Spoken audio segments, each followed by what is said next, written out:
مولا اس بندے کو معاف کر دے، اس پر رحم فرما۔ آپ غور کریں کتنی بڑی بات، وضو کرنے میں کتنا وقت لگے؟ زیادہ سے زیادہ 5 منٹ۔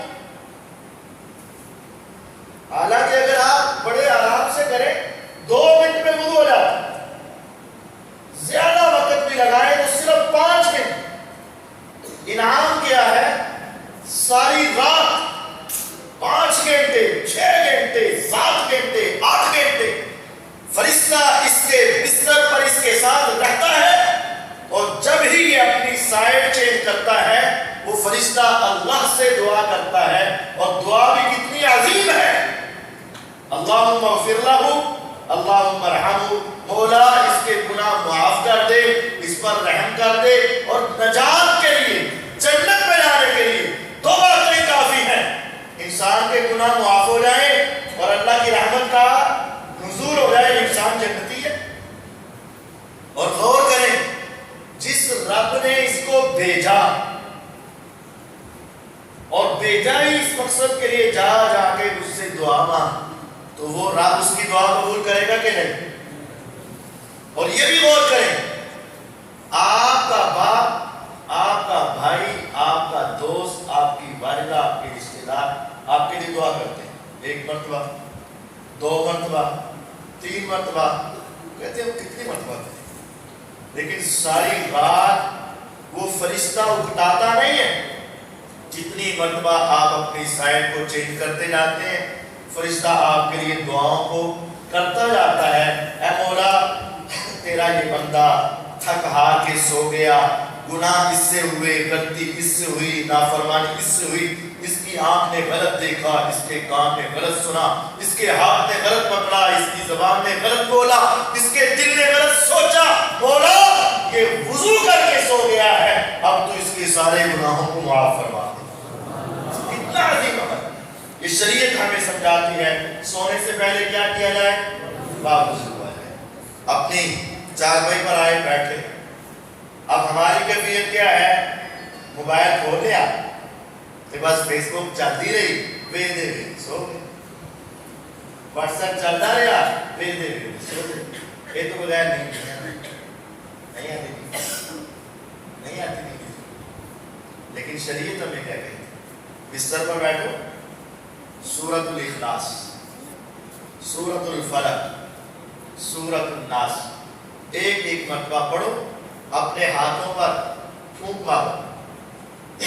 پھونک وہ ہو جس میں ہلکا سا تھوک بھی ہو، نفس۔ ایک ہوتی ہے خالی ہوا پھونک، وہ نفخ، نون فے خے۔ ایک ہے وہ تھوک والی پھونک، اس میں نون فے سے، نفس۔ اس کو اپنے ہاتھوں کو مل، چہرے پر مارو۔ شریعت نے کتنی گہرائی سے سمجھایا، چہرے پر، اس کے بعد سر پر، اس کے بعد جسم کے اگلے حصے پر جہاں تک ہاتھ پہنچے، اس کے بعد جسم کے پچھلے حصے پر جہاں تک ہاتھ پہنچے۔ پھر دوبارہ سورۃ الاخلاص، سورۃ الفلق، سورۃ الناس، پھر یہی طریقہ، پھر تیسری مرتبہ یہ پڑھ کر تم نے دیکھنا۔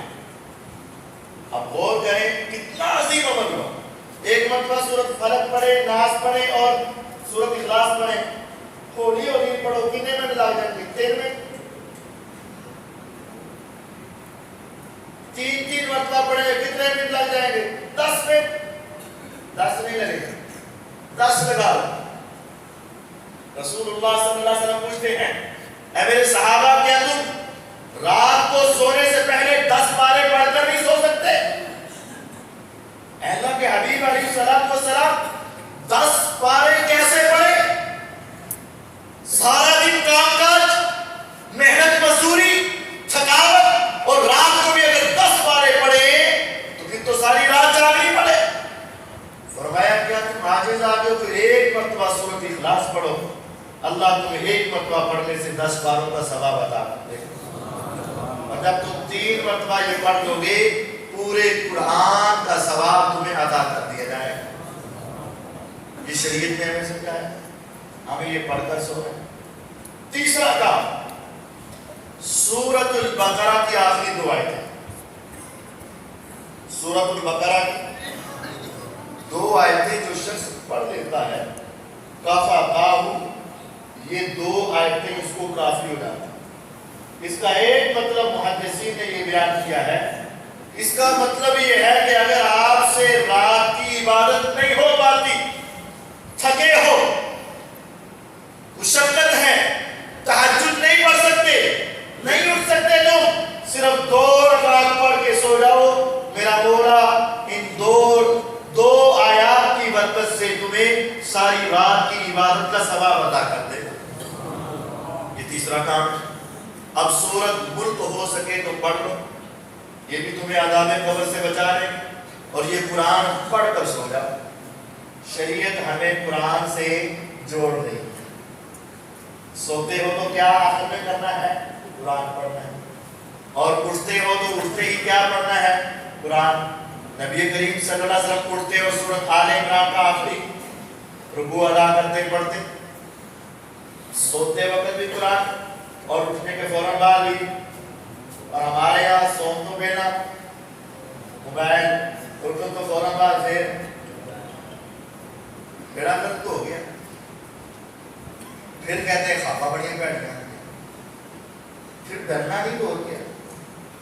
بندہ یہ قرآن پڑھ کر سو، یہ شریعت میں مثلا۔ اب آپ لیٹنے لگے، قبلہ رخ منہ ہو، چارپائی کو اس طرح بنا، بیڈ اس طرح بچھاؤ، تمہارا چہرہ قبلہ رخ ہو، نہیں ہے تو اپنی سائیڈ اس طرح بنا لو کہ قبلہ رخ چہرہ ہو جائے۔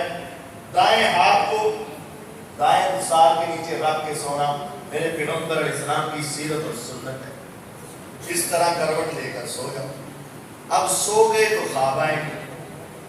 اب خواب ہے 3 قسم، ایک ہے اللہ کی طرف سے، ایک ہے شیطان کی طرف سے، اور ایک ہے اضغاث و احلام۔ اچھے خواب اللہ رب العزت کی طرف سے، برے خواب شیاطین کی طرف سے۔ اور بسا اوقات انسان جو کچھ سوچتا ہے سارا دن سوچا وہی رات کو خواب میں آ گیا، اس کی کوئی تعبیر نہیں۔ اور بسا اوقات انسان کے معدے کی خرابی ہے، گیس ہے، اور اس وجہ سے خواب آتے ہیں اونٹ پٹا، ان کی کوئی تعبیر نہیں۔ یہ اضغاث و احلام۔ اب جو اللہ کی طرف سے خواب ہے وہ اچھا ہے، اور جو شیطان کی طرف سے خواب ہے یہ برا۔ جو برا خواب آئے تو کیا کریں، اچھا خواب آئے تو کیا کریں؟ اچھا خواب آئے تو اللہ کا شکر ادا کریں، اور اپنے صرف قریبی افراد کو سنائیں، ہر بندے کو سنانے کی ضرورت نہیں۔ اور برا خواب آئے فوراً انسان کی آنکھ کھل جائے تو اٹھ کر 3 کام کریں۔ ایک یہ ہے کہ 3 مرتبہ اعوذ باللہ من الشیطان الرجیم ایک مرتبہ پڑھا، اور الٹی جانب کھبے پاسے تدکار دیا، اعوذ باللہ من الشیطان الرجیم، اعوذ باللہ من الشیطان الرجیم۔ فرمایا جو بندہ یہ کام کر لے گا اس خواب کا اثر ختم، اور اس کو کوئی نقصان نہیں ہوگا۔ دوسرا کام، اپنی سائیڈ چینج کر دیں، دائیں لیتے ہو بائیں ہو جاؤ، بائیں ہو دائیں ہو جاؤ، سیدھے ہو کروٹ لے لو، کروٹ ہے سیدھے ہو جاؤ، اپنی پوزیشن چینج کر دو۔ تیسرا کام، اگر ممکن ہو تو اٹھ کر 2 رکعت نفل ادا کرو۔ اللہ تعالیٰ تمہارے برے خواب کے تمام اثرات کو ختم کر دے۔ شریعت نے ہمیں یہ 3 کام بتایا۔ ہمارے یہاں صرف ایک ہی سوچ ہے، اگر خواب برا آ گیا صبح اٹھو تو جلدی جلدی صدقہ کر بھی میں صدقہ کا ہی پاس۔ جو اصل کام ہے وہ ہم نہیں کرتے۔ یہ 3 کام ہے، اعوذ باللہ پڑھو، سائیڈ چینج کرو، اور اٹھ کر 2 نفل ادا کرو۔ ہاں صدقہ پیغمبر علیہ السلام نے خوابوں کے لیے نہیں بتایا، لیکن یہ ضرور ہے کہ خواب یا کوئی اور تکلیف آنی ہے تو صدقہ بلاؤں کو ٹال دیتا ہے، تکلیفوں کو دور کر دیتا ہے، اس لحاظ سے صدقہ کر سکتے ہیں۔ اب خواب برا ہے یا ایسا خواب ہے جو ہمیں سمجھ نہیں آ رہا اس کی ہم تعبیر پوچھنا چاہتے ہیں. تعبیر اہل علم سے پوچھیں اور ہر بندے کے سامنے اپنا خواب نہ رکھیں. یہاں ڈاکٹر بہت ہیں, حکیم بہت ہیں اور مفتی بھی بہت ہیں. آپ دیکھو جمعہ پڑھانے کا جب بیٹھتے ہیں نا تو آنے والا آ کر مسئلہ پوچھتا ہے. قاری صاحب جو پڑھے لکھے ہیں, سالوں کا علم ہے, تجربہ ہے, وہ مسئلے کی مختلف نوعیتیں ابھی سوچ رہے ہوتے ہیں, مختلف جواب اس کے سوچ رہے ہوتے ہیں. لاگے بیٹھے 5-7 بندے پہلا رہے اور اے دیکھو بھی آتا ہے, اے دیکھو بھی آتا ہے, بولو اے قاری صاحب کو پوچھو نہیں, ایسا نہ کوئی. ہمارے یہاں مفتی بہت ہے اور حکیم بھی بہت ہے, ڈاکٹر تو اس سے بھی زیادہ. لیکن یاد رکھو, اگر تم نے کسی کو خواب سنا دیا اور اس نے تعبیر کر دی, اچھی کی اچھی واقع ہو جائے گی, بری کی بری واقع ہو جائے گی. یہ مسئلہ سمجھ لیں. آپ نے فرمایا خواب اس ایک پرندے کی طرح, اس نے پر کھولے ہیں, ایک ٹانگ اٹھائی ہے, بس ایک پاؤں اس کا رکھا ہوا ہے. جیسے ہی اس نے دوسرا پاؤں اٹھا لیا وہ اڑ جائے گا, دائیں بھی اڑ سکتا ہے, بائیں بھی اڑ سکتا ہے, کسی طرف بھی جا سکتا ہے. خواب اس پرندے کی طرح ہے جو اڑنے کے لیے تیار ہے. جب تم نے کسی کو بتا دیا خواب, اس نے اگر تعبیر اچھی کر دی اچھا اڑ گیا, اگر اس نے غلط کر دی تو غلط ہو گیا. ایک خواب کی مختلف تعبیریں ہوتی ہیں, ایک خواب کے مختلف معانی بن سکتے ہوتے ہیں, لیکن جس نے پہلے تعبیر کر دی وہی واقع ہو جائے. بسا ہوتا بعض لوگ ہمارے پاس خواب آ کر سناتے ہیں, ہم سمجھ آتے ہیں اس کی تعبیر اچھی نہیں ہے, ہم خاموش ہو جاتے ہیں. ہم کہتے ہیں بس دعا کرو, اللہ تعالیٰ سے تعلق جوڑو, اپنے حالات بہتر کرو, لیکن ہم خواب کی تعبیر نہیں سناتے. وہ سمجھتا ہے انہوں نے پتا نہیں چلے, انہوں نے آندہ نہیں ہے, اب وہ دوسرے کے پاس چل جاتا ہے. جب وہ ذرا غلط سی تعبیر سناتا ہے اب وہ ڈر جاتا ہے, اب وہ تیسرے کے پاس چلا جاتا ہے, چوتھے کے پاس, پانچویں, جتنے مرضیوں کے پاس چلے گا. جس نے پہلے تعبیر کر دی, صحیح کی صحیح ہو گئی, غلط کی غلط ہو گئی, اب تمہارا ہے کہ تم کس کو بتا رہے ہو. سنن داروی کی حدیث ہے, توجہ سے سننا.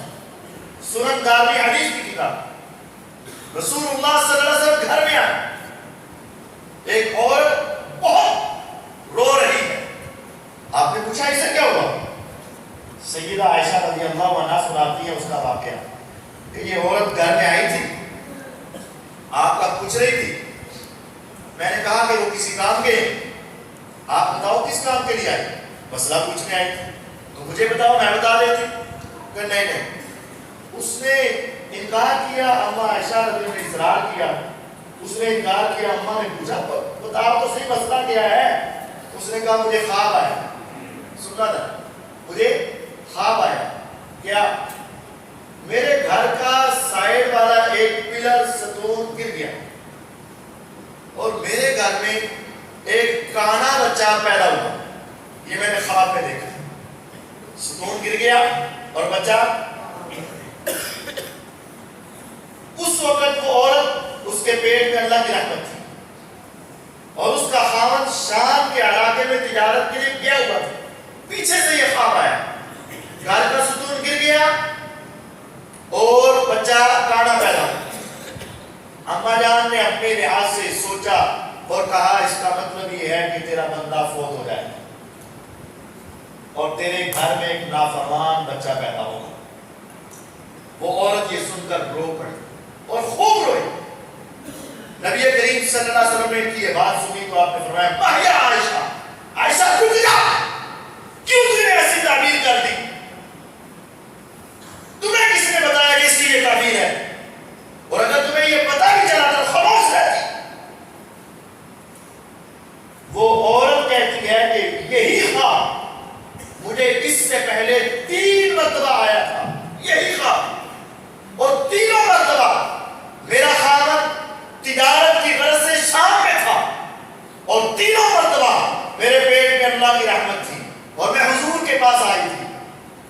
مرتبہ حضور نے اس خواب کی تعبیر یہ کی تھی کہ تیرا خاوند تیرے گھر میں واپس آئے گا اور تیرے ساتھ قربت اختیار کرے گا، اور تیرے گھر میں ایک ایسا بیٹا پیدا ہوگا جس کی آنکھوں میں حیا ہوگا اور وہ کسی غیر محرم کی طرف نہیں دیکھے گا۔ ایسا ہی ہوا، اس عورت کے گھر میں 3 بیٹے پیدا ہوئے تھے جو بہت نیک تھے، اور تینوں مرتبہ اس کا خاوند واپس آیا تھا۔ اب کی بار امی عائشہ رضی اللہ عنہا نے تعبیر الٹ کر دی، ایسا ہی ہوا، اس کا خاوند شام کے علاقے سے واپس نہ آیا، وہی فوت ہو گیا، اور اس کے گھر میں جو بیٹا پیدا ہوا وہ دنیا کا فاجر ترین انسان پیدا ہوا۔ خواب کوئی معمولی چیز نہیں ہے، اور اس کی تعبیر بھی معمولی نہیں ہے۔ ہم ہر کوئی تعبیر کرنے کے لیے بس اپنا نام بنا واسطے انہوں کو پوچھے گا کہ میں نہ دسیا تو میرا علم کدھر گیا؟ نہیں، خواب حدیث کے الفاظ ہے، صرف محبت کرنے والے کو سناؤ یا انتہائی عقل مند انسان کو سناؤ، ہر ایک انسان کو اپنا خواب مت سناؤ۔ اور خواب سننے والا بھی تعبیر نہ کرے جب تک اسے یقین نہ ہو، اور اگر تعبیر کرے تو اچھی تعبیر کرے ورنہ خاموش رہے۔ کیا خواب میں انسان محمد الرسول اللہ صلی اللہ علیہ وسلم کو دیکھ سکتا ہے؟ جی ہاں دیکھ سکتا ہے، لیکن کچھ شرائط ہیں۔ پہلی شرط کہ آقا اگر دیکھے گئے ہیں تو ان کا حلیہ بعینہ ہی وہی ہو جو شریعت میں قرآن و حدیث میں بیان ہوا ہے۔ اور دوسری بات یہ ہے کہ اگر ان کو دیکھا ہے تو کوئی ایسی بات نہ کہیں جو شریعت کے خلاف ہے۔ من رآنی فی المنام فسیرانی فی الیقظہ، جس نے مجھے خواب میں دیکھا وہ مجھے بیداری کی حالت میں ضرور دیکھے گا۔ فإن الشیطان لا یتمثل فی صورتی، ہاں جس نے مجھے دیکھا اس نے مجھے ہی دیکھا، شیطان میری تصویر نہیں بنا سکتا۔ شیطان پیغمبر علیہ السلام کی صورت نہیں بنا سکتا، لیکن کوئی اور صورت بنا کر جھوٹ تو بول سکتا ہے کہ نہیں؟ حضور کی تصویر تو نہیں بن سکتی، لیکن کوئی اور تصویر بنا کر جھوٹ تو بول سکتا ہے نا۔ ہمارے بہت سارے ساتھی آتے ہیں، میں نے حضور کو خواب میں دیکھا، اچھا بتا کیا سے وہ کیا بتاؤں، نورانی چہرہ، بہت نورانی چہرہ، ایسے جیسے دھند دھند سی ہوتی ہے۔ غلط کہہ رہا تھا، حضور کا چہرہ دھند جیسا نہیں تھا، گندمی رنگ لیکن بہت اجلا ہوا، بہت صاف رنگ تھا لیکن دھند جیسا نہیں تھا۔ غلط دیکھا کہ حضور نہیں تھے، میں نے دیکھا حضور کو۔ اچھا کیسے دیکھا؟ سفید چہرہ، سفید داڑھی، بہت خوبصورت، دنیا میں ایسا خوبصورت کوئی نہیں دیکھا۔ غلط دیکھا، حضور نہیں تھے۔ کیوں؟ صحابی فرماتے ہیں میں نے حضور کے چہرے پہ داڑھی کے بالوں کو دیکھا، 17 یا 19 بال سفید تھے، باقی سارے بال کالے تھے۔ تو نے سفید داڑھی حضور کی کیسے دیکھی؟ غلط کہہ رہے تھے۔ عبداللہ ابن عباس رضی اللہ عنہ کے پاس ایک شخص آیا اور اس نے کہا میں نے حضور کو دیکھا۔ کہا کیسا دیکھا؟ اس نے میرے آقا کے نام بیان کیا، میرے آقا کے رخسار بیان کیے، میرے آقا کے ہونٹوں کا ذکر کیا، آنکھوں کا ذکر کیا، اس کے اوپر ابرو کا ذکر کیا، بالوں کا ذکر کیا، میرے آقا کی داڑھی کا ذکر کیا، کندھوں کا ذکر کیا، بازوؤں کا، ہاتھوں کا، پاؤں کا، پنڈلیوں کا پورا نقشہ کھینچا۔ عبداللہ ابن عباس رضی اللہ عنہ نے پورا نقشہ سنا اور سننے کے بعد کہا کعبے کے رب کی قسم اگر تم اپنی جاگتی ہوئی آنکھوں سے حضور کو دیکھ لیتا تو اس سے بہتر بیان نہ کر پاتا۔ صدقتا، تو نے سچ کہا ہے، واقعہ تم نے حضور کو ہی دیکھا ہے۔ حضور کو دیکھا جا سکتا ہے، لیکن شرط یہ ہے کہ وہ چہرہ، وہ عادات، وہ معاملات کتاب و سنت کے مطابق۔ اور دوسری بات ہمارے یہاں یہ جھوٹ چلتا ہے، حضور آئے تھے میرے خواب میں، اچھا وہ کہہ رہے تھے امت کو یہ پیغام دے دینا، یہ پیغام دے دینا، یہ پیغام دے دینا۔ دین مکمل ہے، شریعت مکمل ہے، اسلام مکمل ہے۔ اب حضور کسی کے خواب میں آ کر کوئی نیا دین بتا سکتے؟ اگر نیا دین بتا رہا ہے تو الیوم اکملت لکم دینکم واتممت علیکم نعمتی ورضیت لکم الاسلام دینا کا کیا مطلب ہوا؟ کیا ابھی دین ناقص ہے؟ نہیں۔ تو پھر حضور خواب میں آ کر تمہیں نیا دین بتایا؟ نہیں، ایسا نہیں ہو سکتا۔ اور جس نے جھوٹ بولا من تحلم بعلم لم يره كلف ان يعقد بين الشعيرتين ولن يفعل. آج اپنا نام بڑھانے کے لیے، اپنا قد لمبا کرنے کے لیے، اپنے تذکرے اور چرچے اور شہرت کے لیے اور اپنا نام دنیا کے اندر منوانے کے لیے جھوٹ بولے جاتے ہیں. خواب میں آئیں گے، حضور مجھے خواب میں ملے، میں نے خواب میں یہ دیکھا، میں نے خواب میں یہ دیکھا، میں نے خواب میں یہ دیکھا. اچھا تو بڑا ولی اللہ آدمی جا تو نے خواب میں. جھوٹ بولتے. جس شخص نے خواب کے اندر جھوٹ بولا، خواب کے بارے میں جھوٹ بولا، دیکھا نہیں تھا، جھوٹا ہی خواب سنا دیا. صحیح بخاری کی حدیث، جس نے خواب کے متعلق جھوٹ بولا، روز قیامت اس کے ہاتھ میں جو کہ 2 دانے پکڑا دیے جائیں گے. یوں سمجھے گندم کے 2 دانے، جو کہ 2 دانے پکڑا دیے جائیں گے اور کہا جائے گا ان کو گرا لگاؤ، گنڈ مارو. جب تک گرا نہیں لگاؤ گے تب تک تیری نجات ممکن نہیں. کون ہے جو کے 2 دانوں کو گرا لگا سکے؟ وَلَن يَفْعَلْ، ہرگز ایسا نہیں کر پائے گا. اور جب نہیں کر پائے گا اس کی نجات نہیں. خواب کے بارے میں جھوٹ بولنا بہت بڑا گناہ. اور اگر اس نے خواب میں نبی علیہ السلام کا نام لے کر جھوٹ بولا، جھوٹا خواب سنایا اور اس نے کہا کہ حضور خواب میں آئے اور اس نے یہ مجھ سے مانگا، میں نے یہ دیا، اب ان کو یہ ضرورت ہے، اب وہ یہ کہہ رہے ہیں جھوٹے خواب. میں یقول علیہ ما لم اقل فلیتبوأ مقعدہ من النار. جس نے میرا نام لے کر جھوٹ بولا وہ اپنا ٹھکانہ جہنم میں سمجھ لے. جہنم میں اس کی سیٹ ریزرو ہو چکی ہے، بک ہو چکی ہے. جہنم میں انسان خواب کے بارے میں جھوٹ نہیں بولے، نہ پیغمبر کا نام لے کر جھوٹ نہیں بولے. اپنے آپ کو خواب کے معاملے میں حساس رکھو. خواب آئے اللہ کے ساتھ تعلق جوڑو، اہل علم سے اس کی تعبیر پوچھو، محبت کرنے والے سے تعلق پوچھو، اور اگر نہیں ہے تو خاموش ہو جاؤ اور اللہ سے تعلق جوڑو. بس. کیا خواب میں اللہ تعالیٰ کو دیکھ سکتے ہیں؟ ہماری یہ اوقات نہیں ہے، لیکن رسول اللہ صلی اللہ علیہ وسلم نے خواب میں رب تعالیٰ کو دیکھا ہے. خواب میں جب انسان سوتا ہے آنکھیں بند ہو جاتی اور خواب میں دل جاگتا ہے، دل کی آنکھوں سے خواب آتا ہے. یہ سامنے چہرے کی آنکھیں نہیں دیکھتی تو پھر کون دیکھتا ہے؟ دل کی آنکھیں دیکھتی. دل کی بھی آنکھیں، یہ خواب میں دل دیکھتا ہے اور جاگتے ہوئے انسان کی آنکھیں دیکھتی. رسول اللہ صلی اللہ علیہ وسلم نے خواب میں اللہ کو دیکھا. جامع ترمذی کی حدیث ہے 3528 یا 3523 نمبر حدیث. جامع ترمذی میں سیدنا رسول اللہ صلی اللہ علیہ وسلم فرماتے ہیں میں سویا ہوا تھا، رأیت ربی فی احسن صورۃ، میں نے اپنے رب کو دیکھا سب سے خوبصورت چہرہ میرے رب کا ہے، اس سے زیادہ حسین میں نے کبھی نہیں دیکھا. جاگتے ہوئے کوئی انسان حضور سمیت کوئی انسان اللہ کو نہیں دیکھ سکتا. لا تدرکہ الابصار وہو یدرک الابصار وہو اللطیف الخبیر. معراج کی رات کے اللہ سے ملاقات ہوئی لیکن رب کا دیدار نہیں ہوا. 70,000 نور کے پردوں کے پیچھے سے کلام ہوا. موسیٰ علیہ السلام نے کہا ربی ارنی انظر الیک، مولا میں تجھے دیکھنا چاہتا ہوں. لن ترانی، تو نہیں دیکھ سکے گا. ذرا پہاڑ کی طرف دیکھ، اگر یہ ہماری تجلی سہ گیا تم بھی دیکھ لو گے، اور اگر یہ برداشت نہ کر سکا تو تمہاری آنکھوں میں اتنی طاقت کیسے؟ فلما تجلى ربه للجبل جعله دكا وخر موسى صعقا.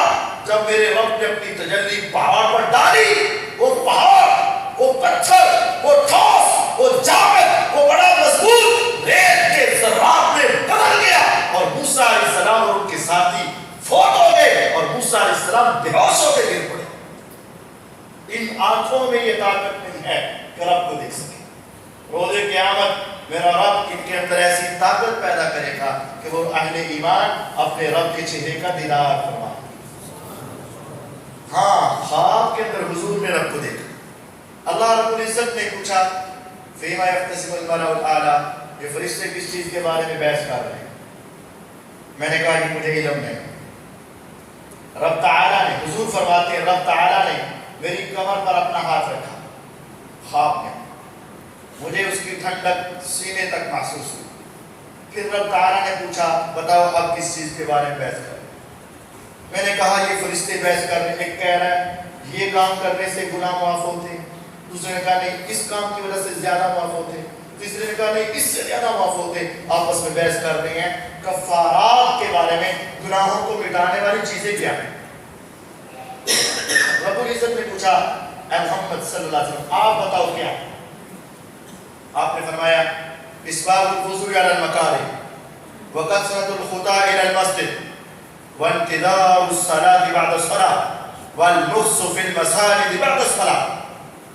یا رب تین چیزیں، ایک ہے کہ وضو اچھے طریقے سے کرنے سے گناہ معاف ہوتے ہیں، گرمیوں کا موسم اور گرم پانی، سردیوں کا موسم اور ٹھنڈا پانی، لیکن پھر بھی اچھا وضو کرتا ہے گناہ بڑے معاف ہوتے ہیں۔ دوسرا پیدل چل کے مسجد کی طرف آنے سے گناہ بڑے معاف ہوتے ہیں، اور تیسرا نماز کے بعد اپنی جگہ پر بیٹھے رہنے سے گناہ بڑے معاف ہوتے ہیں۔ پھر میرے رب نے پوچھا یہ اور کس چیز کے بارے میں بحث کریں؟ فرمایا درجات کے بارے میں، درجے بلند کس سے ہوتے ہیں؟ تو آپ نے پوچھا، اللہ تعالیٰ نے پوچھا حضور آپ بتائیں، تو آپ نے فرمایا افشاء الصلاۃ واطعام الطعام والصلاۃ باللیل والناس نیام۔ یا رب تین چیزوں سے درجے بڑے بلند ہوتے ہیں، سلام کو عام کرنا، ہر ایک سے سلام لینا، چھوٹے بڑے سے سلام لینا، اپنے بڑے سے سلام لینا، جانتے ہو نہیں جانتے سلام لینا، ہر ایک کو سلام سلام سلام سلام۔ سلام کو عام کرو گے تکبر ختم ہو جائے گا، سلام کو عام کرو گے تمہارے ایمان میں اضافہ ہوگا، سلام کو عام کرو گے عاجزی اور انکساری پیدا ہوگی، سلام کو عام کرو گے تواضع پیدا ہوگی، اور تمہارے اندر کی میں خطا ہو جائے گی۔ وإطعام الطعام، مسلمانوں کو کھانا دینا، دوستوں کو، بھائیوں کو، غریبوں کو، رشتہ داروں کو، نمازیوں کو کھانا کھلانا، درجات کی بلندی۔ والصلاۃ باللیل والناس نیام، تہجد کی نماز ادا کرنا جب لوگ سوئے ہوئے، اس میں کوئی ریاکاری نہیں ہوتی، اس وقت نماز پڑھو گے درجات بہت بلند۔ رسول اللہ صلی اللہ علیہ وسلم نے بھی خواب دیکھے۔ ہمارا خواب اللہ کی طرف سے بھی ہو سکتا ہے، ہمارا خواب شیطان کی طرف سے بھی ہو سکتا ہے، ہمارا خواب ہماری سوچوں کی وجہ سے بھی ہو سکتا ہے، ہمارا خواب ہمارے معدے کی خرابی کی وجہ سے بھی ہو سکتا ہے، لیکن انبیاء کے جو خواب ہیں وہ صرف اور صرف اللہ کی وحی ہوا کرتے ہیں۔ انبیاء کے خواب میں اور کوئی چیز نہیں، صرف اللہ کی وحی ہوتی ہے۔ سیدنا ابراہیم علیہ السلام کو خواب آیا، اپنے بیٹے سے جا کر کہا یا بنی انی اری فی المنام انی اذبحک فانظر ماذا تری۔ اے میرے بیٹے میں نے خواب میں دیکھا کہ میں تمہیں ذبح کر رہا ہوں، تیرا کیا خیال ہے؟ آگے سے بیٹے نے کیا جواب دیا یا ابت افعل ما تؤمر۔ اب جواب پر غور کریں، اے پیارے ابا جان جو آپ کو حکم ملا ہے وہ کر گزرے۔ جواب کیا ہے؟ جو آپ کو، یہ نہیں کہا کہ جو آپ نے خواب دیکھا ہے، جواب تو یہ بنتا ہے نا، انہوں نے کہا میں نے خواب میں دیکھا میں تمہیں ذبح کر رہا ہوں، تو جواب کیا بنتا تھا؟ جو خواب دیکھی ہے پوری کرے۔ وہ کیا کہہ رہے ہیں؟ جو آپ کو حکم ملا ہے وہ بیٹا سمجھتا تھا، اگرچہ بچپنے میں تھا، وہ بیٹا جانتا تھا نبیوں کا خواب اللہ کی وحی ہوتا ہے، انبیاء کا خواب اللہ کا امر ہوتا ہے، انبیاء کا خواب اللہ کے ساتھ تعلق ہوتا ہے، انبیاء کے خواب غلط نہیں ہو سکتے، انبیاء کے خواب اللہ کا حکم ہوتا ہے۔ یا ابت افعل ما تؤمر، جو آپ کو حکم ہوا ابو جان کر گزرے۔ مجھے یقین ہے کہ نبی کا خواب غلط نہیں ہو سکتا۔ ہمارے پیغمبر علیہ السلام کو بھی بڑے خواب آئے، مختصراً 4-5 خواب آپ کے سامنے رکھنا چاہتا ہوں۔ حضور علیہ السلام نے خواب دیکھا، آپ نے فرمایا میں ایک کنویں سے ڈول کے ساتھ پانی نکال رہا ہوں اور ایک کھیتی کو سراب کر رہا ہوں۔ اللہ تعالیٰ نے جتنا چاہا میں نے ثواب کیا. پھر میں نے اپنا ڈول پکڑا دیا ابو بکر رضی اللہ عنہ. انہوں نے ایک دو ڈول نکالے اور نکالنے میں ذرا کمزوری بھی تھی, اور پھر انہوں نے وہ ڈول عمر بن خطاب رضی اللہ عنہ کو دے دی. انہوں نے ایسا نکالا, اتنا پانی نکالا, میں نے اتنا طاقتور انسان کبھی نہیں دیکھا. اتنا پانی نکالا اور اس فصل کو سیراب کیا کہ اس کے کناروں تک پانی بھر گیا. فَذَهَبَ النَّاسُ بِعَدَدٍ, لوگ اپنے اونٹوں کو لے کر آ گئے. پیاسے اونٹ بھی آ کر وہاں سے پانی پینے لگے, اور وہ پانی پلا پلا کے اونٹوں کو بھی سیراب کرنے لگا. صحابہ نے پوچھا اس کی تعبیر کیا ہے؟ اب اس کی تعبیر انبیاء کا خواب اللہ کی وحی ہو. اس خواب کا منکر قرآن و حدیث کا منکر ہے. اس خواب کے اندر دو باتیں ہیں. پہلی بات, اس ڈول سے مراد اور اس کھیتی سے مراد اسلام کی کھیتی کو پانی دینا تھا. پہلے دیا محمد الرسول اللہ صلی اللہ علیہ وسلم نے, دوسرے نمبر پر ابو بکر رضی اللہ عنہ نے, تیسرے نمبر پر عمر رضی اللہ عنہ نے. یہ ترتیب ہے, اور یہی ترتیب خلافت کی ترتیب ہے. اور جو شخص اس ترتیب کو نہیں مانتا, پہلا خلیفہ ابو بکر رضی اللہ عنہ کو نہیں مانتا, دوسرا خلیفہ عمر رضی اللہ عنہ کو نہیں مانتا, در حقیقت وہ پیغمبر کے خوابوں کا منکر ہے اور نبی کی وحی کا منکر ہے. جس طرح رب نے وہ خواب دکھایا ابراہیم علیہ السلام کو اللہ کی وحی تھی, اسی طرح یہ خواب دکھا کر پیغمبر کے اوپر اللہ کی وحی تھی. حضور آپ کے بعد اس اسلام کی بھاگ دوڑ کو کون پکڑے گا؟ ابو بکر رضی اللہ. ہاں اس میں کمزوری تھی. کمزوری کیا تھی؟ وقت تھوڑا تھا. کمزوری کیا تھی؟ اس وقت کچھ لوگ زکات کے منکر ہوئے, کچھ مرتد ہوئے, مسیلمہ کذاب نے نبوت کا دعویٰ کیا, ابھی ان کی سرکوبی کر رہے تھے کہ موت کا پیغام آیا اور وہ اسلام کو زیادہ پھیلا نہیں سکے. اور پھر عمر رضی اللہ تعالیٰ نے اسلام کے جھنڈے 22 لاکھ مربع میل تک پھیلا دیے. کیسر و کسریٰ کی حکومتوں کو اسلام کے پاؤں میں لا کر ڈھیر کر دیا, اور اسلام کے جھنڈے دنیا کے کناروں تک پہنچ گئے. یہ خواب میرے آقا کو آیا اور تعبیر امت نے دیکھی. جو اس خواب کو نہیں مانتا وہ نبی کی حدیثوں کا منکر کہلاتا. رسول اللہ صلی اللہ علیہ وسلم کے ایک اور خواب ہے, صحیح بخاری میں. آقا کہتے ہیں میرے سامنے کچھ لوگ آئے, ان کے جسموں پر قمیضیں, ان کے جسموں پر قمیض ہیں, اور کسی کی قمیض اس کے سینے تک, کسی کی قمیض اس کے پیٹ تک, ناف تک, کسی کی اس کے سطر تک, اور کسی کی اس کے گھٹنے تک. اچانک ایک شخص آیا جس کی قمیض اتنی لمبی ہے کہ پورا وجود اس قمیض میں چھپا ہوا, اور اس کی قمیض زمین پر گھسڑ رہی ہے. صحابہ نے پوچھا آقا اس کی تعبیر کیا ہے؟ فرمایا یہ جتنی جتنی قمیض ہے اس کا مطلب ہے اتنا اتنا اس کا ایمان ہے. پوچھا وہ شخص کون تھا جس کو آپ نے خواب میں دیکھا؟ فرمایا اس کا نام عمر بن خطاب رضی اللہ عنہ. ان کا پورا وجود اسلام کے اندر ڈھانپا ہوا, اور پورے کا پورا وجود اسلام اور دین کے اندر داخل ہوا.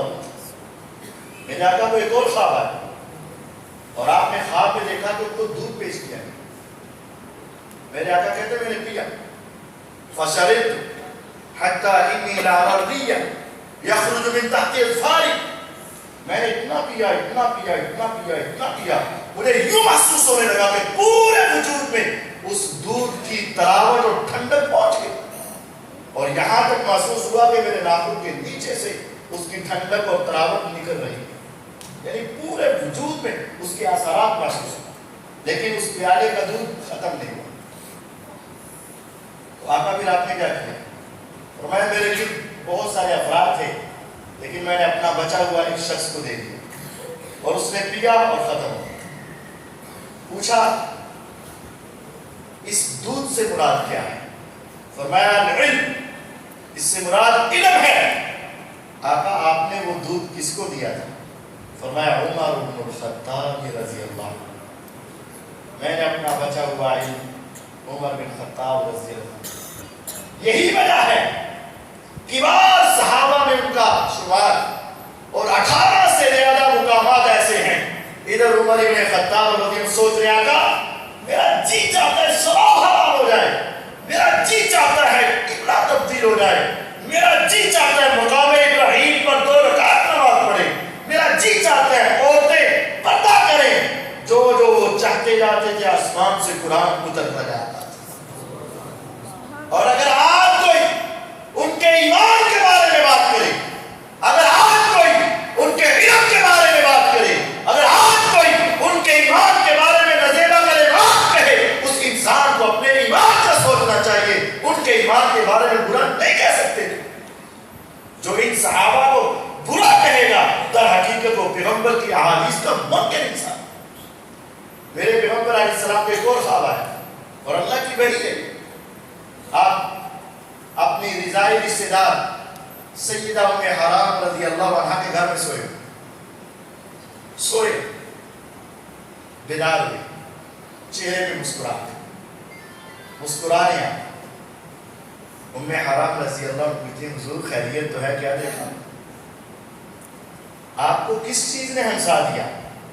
ہم بھی ہے نا، اگر کوئی ڈرونا خواب آئے تو پسینے چھوٹ جاتے ہیں اور ایک دم سے گھبرا کر اٹھتے ہیں اور جسم پر اس کے اثرات ہوتے ہیں.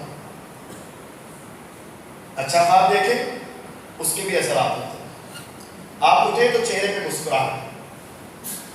پوچھا حضور آپ مسکرا کیوں رہے؟ کہا میں اس وجہ سے مسکرا رہا ہوں میں نے بہت پیارا خواب دیکھا. پوچھا حضور کیا دیکھا؟ کہا میری امت کا ایک لشکر ہے بادشاہوں کی طرح تختوں پر بیٹھے سمندر میں جہاد کے لیے کود پڑے. بدر تھا ہتھیار نہیں تھے، احد تھا اسلحہ نہیں تھا، خندق تھا تعداد نہیں تھی، لیکن میں نے اب دیکھا کہ میرے مسلمان کثیر تعداد میں بادشاہوں کی طرح اسلحے اور ہتھیاروں سے لیس برو بحر کے اندر میدانوں کے اندر جیت کر اب سمندروں میں کود پڑے ہیں اور اسلام کی سربلندی کے لیے، دشمن کی سرکوبی کے لیے، لا الہ الا اللہ کی سربلندی کے لیے سمندروں میں جہاد کے لیے اتر پڑے ہیں. اور آسمان والے رب نے مجھے کہا ہے قد اوجبوا، ان سب پر جنت واجب ہو چکی ہے. میں ان کو دیکھ کر مسکرا رہا.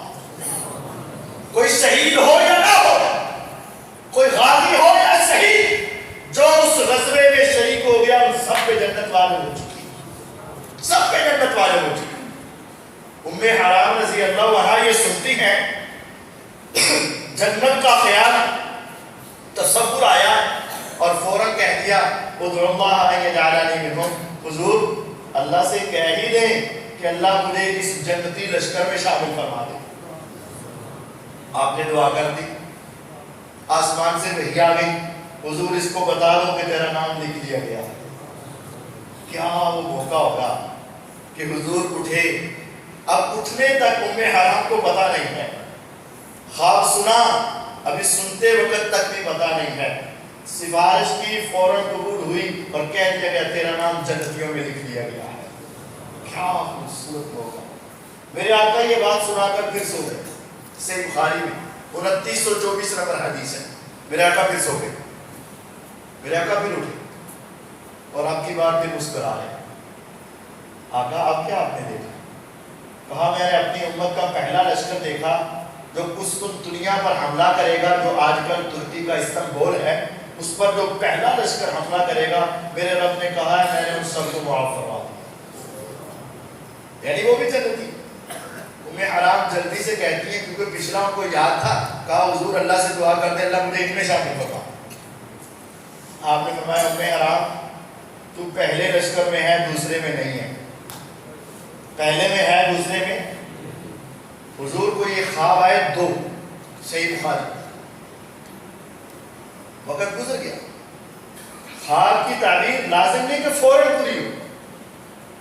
آقا کے اس دنیا سے گئے ہوئے 25 سال گزر گئے. 25 سال گزر گئے. نبی پاک صلی اللہ علیہ وسلم کے ابو بکر صدیق رضی اللہ عنہ چلے گئے، عمر فاروق رضی اللہ عنہ 10 سال حکومت کر کے چلے گئے، 25 سال گزر گئے، 35 ہجری آئی،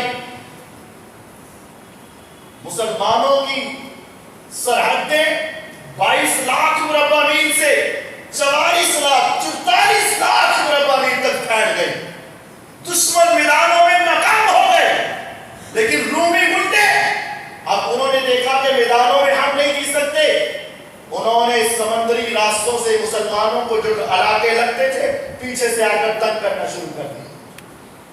امیر معاویہ رضی اللہ تعالی عنہ گورنر شام ہے، امیر شام ہے، انہوں نے پیغام بھیجا سیدنا عثمان غنی رضی اللہ کی طرف، آپ اجازت دیں ہم سمندروں میں بھی کود جانا چاہتے ہیں اور دشمن کا مقابلہ کرنا چاہتے ہیں۔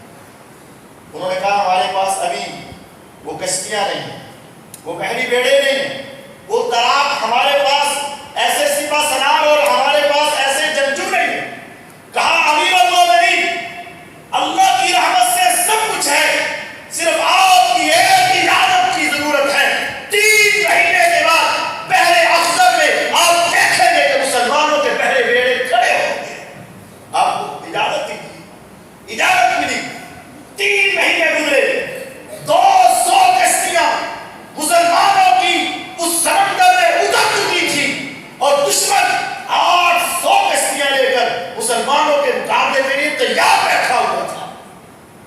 مسلمانوں نے پوری اسلامی سلطنت میں اعلان کروایا کہ جو تیرنے والا تیراک ہے اور جہاد کے لیے جانا چاہتا ہے، اپنی جان کو اپنی ہتھیلی پہ رکھ کے سمندر میں جہاد کرنا چاہتا ہے، آ جائے۔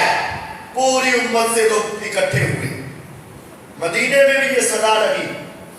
حرام رضی اللہ عنہا بوڑھی ہو چکی، 35 سال گزر چکی، بوڑھی عورت، اپنے خان عبادہ بن صامت رضی اللہ کو ساتھ لیا، مدینے سے شام پہنچی، شام سے دمشق گئی، دمشق سے امیر المومنین امیر شام سیدنا امیر معاویہ رضی اللہ کے پاس پہنچ گئی۔ کہا بیٹا ان مجاہدوں میں میرا نام بھی لکھ دو۔ کہا ماں ہم تمہیں سنبھالیں گے یا جہاد کریں گے؟ بوڑھی عورت ہے، تیرنا آتا ہے نہیں، تیرنا آتا ہے نہیں، اسلحہ چلانا آتا ہے نہیں، تلوار کے وار آتے ہیں نہیں، تو پھر کیا کرو گی اماں؟ دوسرے جنگوں میں چلے جانا، مرہم پٹی کر دینا، لیکن یہاں نہیں۔ کہا بیٹا میری ایک بات سن لے، اس کے بعد فیصلہ کر لینا۔ کہا سناؤ۔ کہا حضور میرے گھر میں سوئے ہوئے تھے، حضور میرے ہی گھر میں سوئے ہوئے تھے، مسکرا کر اٹھے تھے، میں نے پوچھا تھا، حضور نے بتایا تھا میری امت کا پہلا لشکر جو سمندری جہاد کرے گا، آسمان والے رب نے ان سب کو معاف کر دیا، ان پر جنت کو واجب کر دیا۔ میں نے فوراً سے کہا حضور اللہ سے دعا کر دیں کہ اللہ مجھے ان میں شامل کر دے۔ حضور نے نبوت کی زبان سے کہہ دیا تھا انت منہم، منظوری ہو چکی ہے، تو ان میں شامل ہے۔ اب اس کے بعد بیٹا تم میں حرام ہوں، لے جانا چاہو تو لے جاؤ، نہیں لے جانا چاہو تو لے جاؤ۔ اب کیسے ممکن تھا کہ وہ پیچھے چھوڑ ڈالے؟ اٹھاؤ صحیح بخاری حدیث نمبر 2800، حدیث نمبر 2924، یہ ام حرام رضی اللہ عنہا اس غزوے میں گئی، اس لشکر میں گئی، اور اس لشکر کا سپہ سالار، اس لشکر کا امیر، اس لشکر کا قائد، اس لشکر کا بڑا کون تھا؟ اس کا نام امیر معاویہ رضی اللہ عنہ تھا۔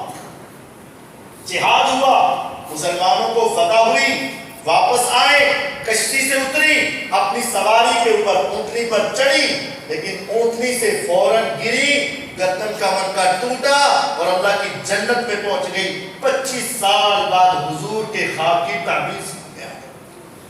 کیسے؟